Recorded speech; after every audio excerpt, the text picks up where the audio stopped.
आजादी के बाद किसी भी दल के सांसद के घर से इतनी बड़ी मात्रा में कैश नहीं पकड़ी गई होगी। कांग्रेस का मौन तो हमें समझ में आता है क्योंकि इनकी फितरत ही भ्रष्टाचार की है। अब मुझे समझ में आ रहा है कि मोदी जी के खिलाफ ये जो एक प्रचार अभियान चला कि एजेंसियों का दुरुपयोग हुआ है, वो क्यों चलाया गया। मुझे तो बड़ा आश्चर्य है, आजादी के बाद किसी भी दल के सांसद के घर से इतनी बड़ी मात्रा में कैश नहीं पकड़ी गई होगी।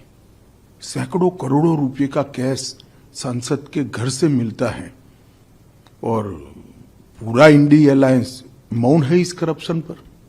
मैं तो पूछना चाहूंगा इनके साथियों को, कांग्रेस का मौन तो हमें समझ में आता है क्योंकि इनकी फितरत ही भ्रष्टाचार की है।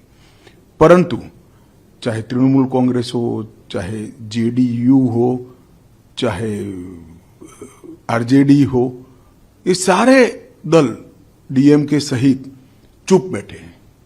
सपा भी चुप बैठी है, कोई रिएक्शन नहीं। अब मुझे समझ में आ रहा है कि मोदी जी के खिलाफ ये जो एक प्रचार अभियान चला कि एजेंसियों का दुरुपयोग हुआ है, वो क्यों चलाया गया। क्योंकि इनके जहन में एक डर था कि हमारे करप्शन के सारे कच्चे चिट्ठे खुल जाएंगे। और मैं मानता हूं कि ये उचित ही हुआ है। जिस प्रकार से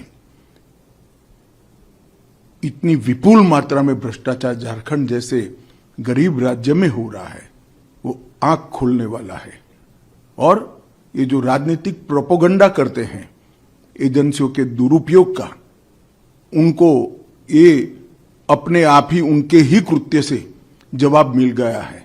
इतना भारी करप्शन करने के बाद भी अगर कोई एजेंसी काम न करे तो एजेंसी की क्षमता पर सवाल उठते हैं।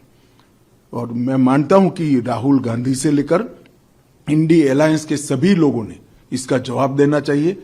भारतीय जनता पार्टी ये मसले को बहुत नीचे तक, इस देश के जन जन तक ले जाएगी और जागरूकता लाने का प्रयास करेगी। हमारी लड़ाई 2014 से भ्रष्टाचार के खिलाफ है। ढेर सारे कदम नरेंद्र मोदी सरकार ने उठाए हैं, प्रधानमंत्री जी ने उठाए हैं और इस दिशा में हम जन जागृति लाकर इसको जरूर लोगों तक पहुंचाएंगे।